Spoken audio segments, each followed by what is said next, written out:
करेंगे, एडवाइस ज़रूर करें, क्योंकि अगर वो पेशेंट कहीं पे इधर उधर मिस हो गई तो that will lead her to वो दूर हो, ताकि समाज में जो है एक स्वस्थ समाज का निर्माण हो सके। Thank you so much. दोस्तों, APSG लाइव में आपका बहुत बहुत हार्दिक स्वागत अभिनंदन है। आज 17 नवंबर है, तो सर्वाइकल कैंसर पर एक संगोष्ठी रखी हुई है हौसला साझेदारी में, तो हम लोग वहाँ जा रहे हैं, और जिसमें डॉक्टर सौभ्या और डॉक्टर मीनाक्षी गोयल और डॉक्टर त्रिभुवन और अन्य डॉक्टर उपस्थित होंगे। तो दिखाते हैं आपको।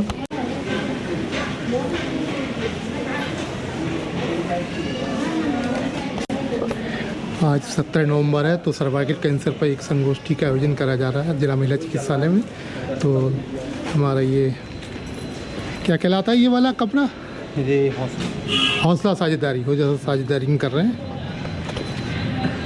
इधर चला देता कैमरा सब तरफ। किधर चलेगा? कैसे सब लोग दिखाते हैं, मैं भी बैठा हूं। चल लिया? हाँ, कुछ ना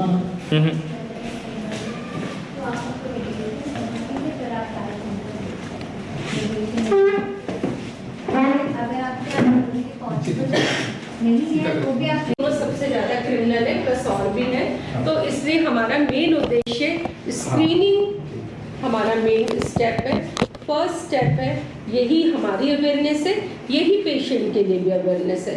यदि हम इस स्टेप्स पे चलते रहेंगे, गवर्नमेंट की बनाई guidelines they should be followed of course, हम उसको बहुत ईजी लेते हैं, उनको हमें फॉलो करना चाहिए। स्क्रीनिंग में कोई कोताही नहीं बरतनी चाहिए, और ये अपने मन में मान लीजिए कि 30 इयर्स के बाद हमें, हालांकि अब एज शायद 28 भी हो गई है, बट हमें एटलीस्ट 30 के बाद हम स्क्रीन आउट कर दें तो हम बहुत सारे केसेस रिड्यूस कर पाएंगे। अब डॉक्टर शाव्या जो है वो वैक्सीनेशन के बारे में थोड़ा बताएंगी, जो यंग गर्ल्स में हमारे सर्वाइकल वैक्सीन आए हैं। देखिए, हमारे सर्वाइकल कैंसर के मैक्सिमम केसेस जो हम लोग डील करते हैं वो हम लोग के ओपीडी बेसिस पर होते हैं। तो आप लोग अगर she is giving a history of foul smelling discharge, dyspareunia का मतलब कॉन्टैक्ट ब्लीडिंग पर, ठीक है, कॉन्टैक्ट के बाद ब्लीडिंग की हिस्ट्री दे रही है, या फिर वो ये कह रही है कि मुझे लोअर एब्डोमेन में पेन होता है after intercourse, then you have to screen out that patient, and if there is red blood mixed discharge also, then तब आपको वो सारे केसेस आपको स्क्रीन आउट करने हैं। स्क्रीन आउट करने के लिए मैम ने आप लोगों को बता दिया, पैप स्मीयर करना है, वाया विली कर सकते हैं हम, अगर आपके यहाँ फैसिलिटीज़ अवेलेबल है। हमारे यहाँ संपूर्णा क्लिनिक चलती है, हम लोग उसमें करते हैं। एंड प्लस उनका आपको हिस्ट्री ज़रूर लेनी है कि कोई उनको, क्योंकि ये जो कैंसर है इसमें देखा गया है कि जो जेनेटिक फैक्टर है that is also very important. अगर उनके माँ या उनके किसी भी अर्लियर उसमें रहा है फैमिली में, तो ज़्यादा चांसेस है कि पेशेंट को हो सकता है, ठीक है। And now it comes to girls के लिए अभी हम लोग बहुत ज़्यादा अवेयर हो गए, बिकॉज क्योंकि ये हो गया है कि जब आप स्टार्टिंग से वैक्सीनेशन स्टार्ट करेंगे then it will reduce the case and the percentage of cervical cancer. तो उसके लिए पहले तो प्राइवेट में आती थी गार्डेसिला वैक्सीन, आप लोगों ने नाम सुना, HPV ह्यूमन पैपिलोमा वायरस का। पहले बाइवेलेंट वैक्सीन आती थी जो सर्वैरिक्स के नाम से आती थी। अब now it has been converted to quadrivalent, जिसमें आपका 6, 11, 16, 18 चारों जो है उसके एलिमेंट HPV के वो कवर किए जा रहे हैं। So now we have started this program कि every girl from 9 to 13 years of age should get vaccination of HPV, जिसमें उसका अगर आज आपने एक फर्स्ट डोज दे दिया है तो मतलब age wise it has been differentiated. 9 to 13 के बीच में हमें 2 डोज देने हैं। फर्स्ट डोज जैसे आज आपने दिया तो टुडे इज द 0 डे या 0 मंथ, उसके बाद आप उसको 6 मंथ पे रिपीट कराएंगे। So every person who has every family who has a girl of 9 to 13 years age, it is recommended to get her vaccinated. Second चीज़, अगर अब जो पहले तो ये नहीं था, अब ये आ गया है शेड्यूल, तो उस शेड्यूल के लिए हमारे पास ये भी है कि अगर 14 to 25 के बीच में भी कई लड़कियां हैं जिनका अभी तक वैक्सीनेशन नहीं हुआ है, तो they will get 3 doses of vaccine.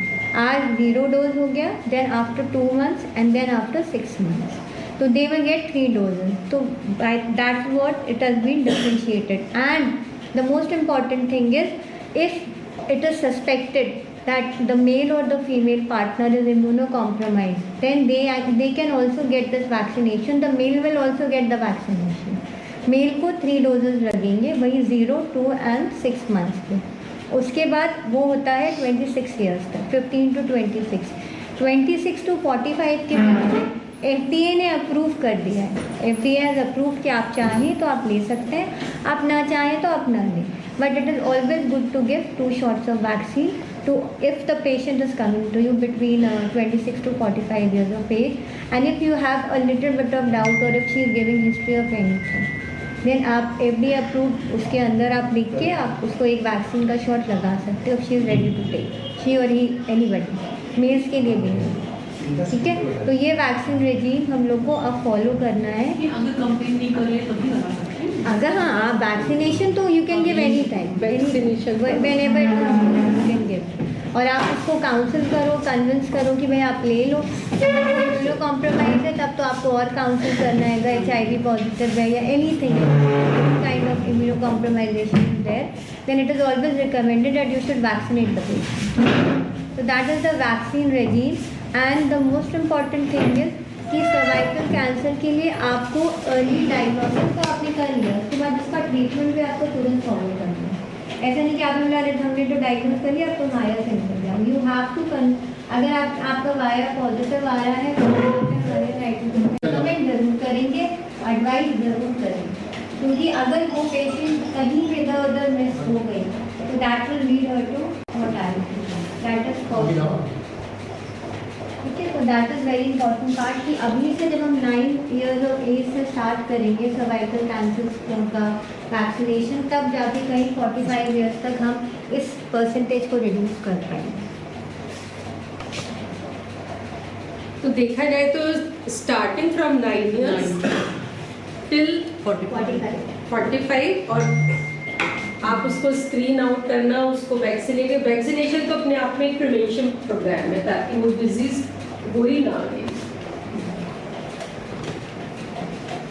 बाकी एज ए कैंसर ट्रीटमेंट तो फिर जब पेशेंट पॉजिटिव हो जाती है तो फिर हमें उसके लिए भी कई मेथड है. आपका सर्जरी है, कीमोथेरेपी है, पहले कीमोथेरेपी फिर सर्जरी, या सर्जरी पहले फिर कीमोथेरेपी, ये हमारे कैंसर इंस्टीट्यूट डिसाइड करते हैं कैसे उसको करना है. हर स्टेप पे ट्रीटमेंट है, बट स्टिल फिर भी आज अभी भी हमारे देश में काफ़ी मोर्टेलिटी है. हमारा एम इसको रिड्यूस करने का है ही है. मैडम इससे बचाव के क्या उपाय हैं सर्वाइकल कैंसर से, कैसे यही हमारे बचाव है. हम स्क्रीन कर लें, जल्दी से जल्दी डायग्नोज कर लें, ट्रीटमेंट स्टार्ट कर दें.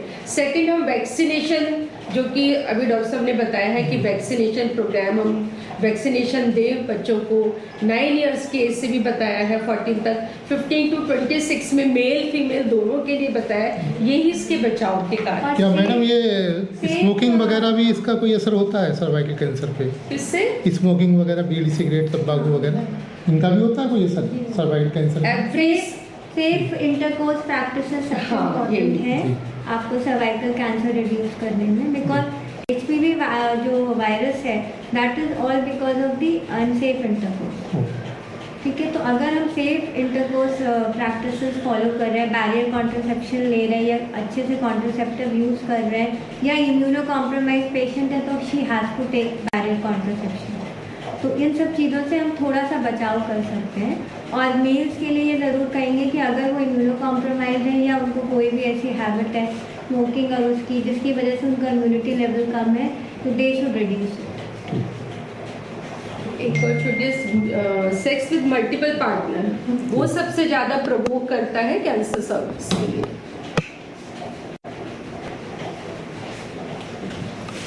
और डॉक्टर साहब आप बताइए.